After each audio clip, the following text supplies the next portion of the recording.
কুরবানির গরু কেনার আগে যেসব বিষয় অবশ্যই খেয়াল রাখবেন।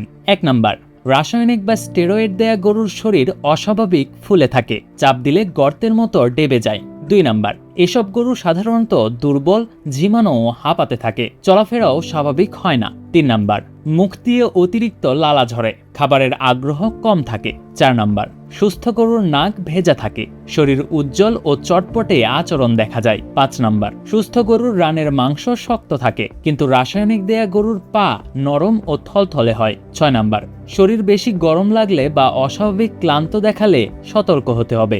7 নাম্বার, দেশি গরু কেনার পরামর্শ দেন বিশেষজ্ঞরা, কারণ কৃত্রিম মোটাতাজাকরণের ঝুঁকি কম থাকে। কোরবানির জন্য গরুর বয়স কমপক্ষে 2 বছর হতে হবে, দাঁত দেখে তা যাচাই করা যায়। 9 নাম্বার, গরুর শরীরে ক্ষত, ভাঙা শিং, কাটা লেজ বা অসুস্থতার লক্ষণ আছে কিনা দেখে নিতে হবে।